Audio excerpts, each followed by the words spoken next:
अपन भी नहीं पता कि आया क्या चीज है, ले जाओ 40 रुपए दे दो। अब यहाँ के आदमी सब मजदूर है सब, बताओ कैसे टैक्स दिया जाएगा। मैं टैक्स आया, मैं पता नहीं लगा कितना टैक्स आया, क्या हुआ इस गाँव में। 10 साल तक आपके पास कोई टैक्स नहीं आने का, और 1 साल अभी हुआ नहीं, हमारे पास 500, 700, 1000 रुपए तक टैक्स आएगा। जनता की भावना समझ गई हरिद्वार की पांडे। जनता कैबिनेट पार्टी की राष्ट्रीय अध्यक्ष भावना पांडे जब हरिद्वार जिले के गांव रंगड़वाला पहुंची तो वहां के लोगों की आंखों में उम्मीद की एक चमक थी, और इसलिए थी कि आज तक किसी ने उनकी विकराल समस्या की सुध नहीं ली और भावना पांडे उनके गांव उनके बीच पहुंच गई। दरअसल रंगड़वाल गांव को नगर पंचायत कलियर में शामिल किया गया। गांव नगर पंचायत में शामिल किया गया। शहरों की तर्ज पर गांव में विकास के सब्ज बाग दिखाए गए, लेकिन गांव में विकास के नाम पर कुछ नहीं हुआ, जबकि गांव के लोगों की जेब पर हाउस टैक्स आदि के नाम पर बोझ पड़ गया है। लोगों की मांग है कि हमें नहीं चाहिए ऐसा विकास, हम तो गांव के ही ठीक हैं। जब जनता कैबिनेट पार्टी के राष्ट्रीय अध्यक्ष और हरिद्वार लोकसभा सीट से उम्मीदवार भावना पांडे को रंगड़वाल के लोगों की इस समस्या का पता चला तो वे तुरंत गांव में पहुंच गई। जनता कैबिनेट पार्टी की राष्ट्रीय अध्यक्ष भावना पांडे जब हरिद्वार जिले के गांव रंगड़वाला पहुंची तो वहां के लोगों की आंखों में उम्मीद की एक चमक थी, और इसलिए थी कि आज तक किसी ने उनकी विकराल समस्या की सुध नहीं ली और भावना पांडे उनके गांव उनके बीच पहुंच गई। दरअसल रंगड़वाल गांव को नगर पंचायत कलियर में शामिल किया गया। गांव नगर पंचायत में शामिल किया गया। शहरों की तर्ज पर गांव के विकास के सब्ज बाग दिखाए गए, लेकिन गांव के विकास के नाम पर कुछ नहीं हुआ, जबकि गांव के लोगों की जेब पर हाउस टैक्स आदि के नाम पर बोझ पड़ गया है। लोगों की मांग है कि हमें नहीं चाहिए ऐसा विकास, हम तो गांव के ही ठीक। जब जनता कैबिनेट पार्टी की राष्ट्रीय अध्यक्ष और हरिद्वार लोकसभा सीट से उम्मीदवार भावना पांडे को रंगड़वाला के लोगों की इस समस्या का पता चला तो वह तुरंत गांव में पहुंच गई। भावना पांडे कलियर से कांग्रेस विधायक और भाजपा सरकार पर जमकर गरजी। लोगों के पास क्या शिकायत है आपको? हमारी शिकायत है जी, ये गाँव नगर पंचायत में नहीं आना चाहिए जी। क्यों?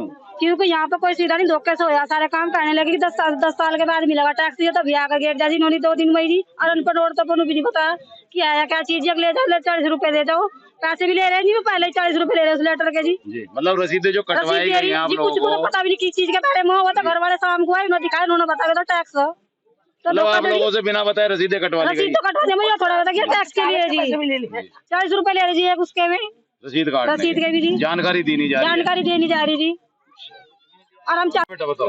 हम भावना पांडे से ये कहना चाहते हैं कि हमारा गांव नगर पंचायत में नहीं चाहिए। अब यहाँ के आदमी सब मजदूर हैं, अब यहाँ पर मजदूर है सब, बताओ कैसे टैक्स दिया जाएगा।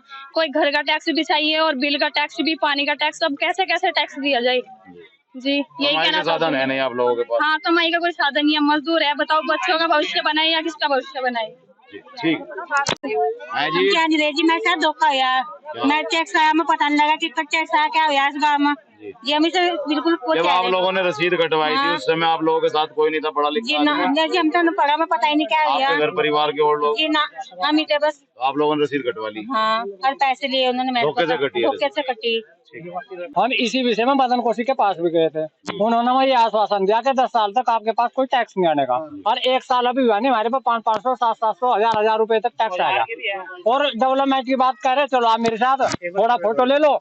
ये आंगनबाड़ी सेंटर और जूनियर स्कूल हो, प्राथमिक क्या नाम 8वीं का स्कूल हो, यहाँ देख लो कितना विकास हो रहा है। रोड देख लो चल कर कितना कीचड़ हो, हम पजामा चढ़ाकर पैंट चढ़ाकर वहां को निकल रहे, कोई भी निकासी पाने की नहीं है। हमारे बच्चों को बुखार हो रहा, स्कूल के बच्चों को डेंगू चढ़ रहा, यह स्थिति डेवलपमेंट की है। मतलब वादा खिलाफी हो रही है? वादा खिलाफी हो रही बिल्कुल, यानी बीजेपी बिल्कुल ही नालायक सरकार है, बिल्कुल ही। टैक्सेस आने के बाद भी अब गए? हाँ, बाद में भी गए जी। हाँ, अभी भी गए।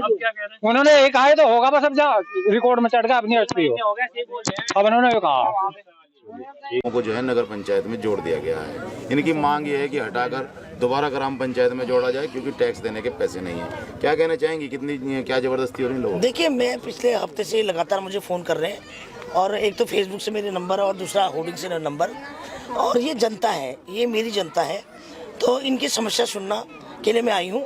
और मैं ये कहना चाहती हूँ कि ये वसूली का धंधा है, ये वसूली करने के लिए ठेका दे देते हैं लोग। अभी एक ठेकेदार कोई है यूपी का, त्यागी है कोई, उसको ठेका दे रखा है। ये बताइए, गरीब जनता है जो मजदूरी कर रही है, वो 2000 टैक्स कहाँ से दे देगी? आप बताइए, ग्राम पंचायत पे होना चाहिए रांगड़वाला गांव, और दूसरा गांव कौन सा है? टांडा। और ये लोगों की इच्छा है कि भाई यहाँ विकास तो कुछ हो नहीं रहा, सिर्फ वसूली के लिए ये सब किया जाता है नगर पंचायत। आप देखिए ना कहाँ पर इन्होंने सड़क बना रखी, बिजली अभी हमारे आते आते कमर टूट गई आने में। आप बताइए ना, तो नगर पंचायत पे क्यों किया गया? सिर्फ ठेकेदारों को पैसे कमाने के लिए इस उत्तराखंड को बर्बाद कर दिया। आज इन गरीब जनता को भी नहीं छोड़ रहे। आप बताइए, इसको मुख्यमंत्री संज्ञान में ले इसको। और ये पिरान कर लिया विधानसभा। आपने फुरकान से बात करी? फुरकान है आपका विधायक, तो मत दियो इस बार वोट नहीं देना उसको। अच्छा मैम, जैसे कि बता रहे हैं कि भाई इस नियम के तहत जो है, जैसे नगर पंचायत में किसी गांव को जोड़ा जाता है तो 10 साल की छूट दी जाती है जी। यहाँ तो मामला ही दूसरा है, बिल्कुल वादा खिलाफी हो रही है, 1 साल बंद। तो देखने वाला कौन है इस उत्तराखंड में? इसीलिए अकेली मैं ही तो हूँ जो आवाज उठा रही हूँ। एक मेरी तो आवाज बुलंद है, बाकी चोर चोर मौसरे भाई हैं सारे। ये हाँ, सारे गरीब लोग हैं। ये देखिए ना, सब मजदूरी वाले जंगल से लकड़ी ला रहे हैं। कह दिया भाई हटाओ अपने में लकड़ी, नहीं तो जेल भेज देंगे। मतलब ये इनका विकास है कि साफ सुथरा होना चाहिए। ये ग्राम पंचायत पे चाहिए गाँव, और इसको हटाना चाहिए तत्काल प्रभाव से। और इन गांव वालों की मांग है, अगर इस तरह से नहीं किया तो ये अच्छा नहीं होगा भाजपा के लिए। हाँ, आंदोलन में मैं साथ में आऊंगी, सड़कों पर आंदोलन के मैं साथ में। मैडम, नगर पंचायत भी तो भाई डेवलपमेंट के लिए जरूरी है। अगर तो आप देखिए ना, तो आप सड़क पे कौन सा डेवलपमेंट? सिर्फ टैक्स वसूली करोगे? सिर्फ एक मिनट में भैया रुक जाओ, आपसे भी सुनेंगे। सिर्फ टैक्स वसूली का धंधा है और कुछ नहीं है। कोई विकास नहीं है। कहाँ हो रहा विकास? आपके रुड़की तक का तो विकास हुआ नहीं है। जब हम आजाद नगर में रोज फोन आते हैं, ये गांव में कर दे विकास। किस का विकास? ये सिर्फ पैसा वसूली का है। और तत्काल प्रभाव से इस गांव को ग्राम पंचायत के दे। किससे बात करेंगी भाई? किससे बात करेंगे? मेरा वीडियो ही सबसे बड़ा लेटर है। धामी सुनेगा इस बात को और सारे अधिकारी सुनेंगे। आएंगे कल, देखना 2-4 दिन में। मुझे किसी को चिट्ठी देने की जरूरत नहीं होती है। मेरा ये माइक की चिट्ठी होता है सब कुछ, और संज्ञान में आएगा। और इन गाँव वालों को साथ देना पड़ेगा, नहीं देंगे तो पूरा पिरान क्लियर में मैं आपके साथ आंदोलन में शरीक होऊंगा। आपसे जैसे कि ये लोग बता रहे हैं कि नगर पंचायत में गाँव को जोड़ा गया है, नगर पंचायत में टैक्सेस तो लेने ही है जी। एक भी नौकरी पर नहीं है सरकारी। मान लीजिए जब आर्थिक स्थिति सही नहीं है तो सर्वे किस प्रकार का किया गया कि इन लोगों को नगर पंचायत में जोड़ दिया? तो वही तो मैं कह रही हूँ ना, और शहर से कितना दूर है। आप देखिए ना, ये तो बिल्कुल गांव के छोर पे है।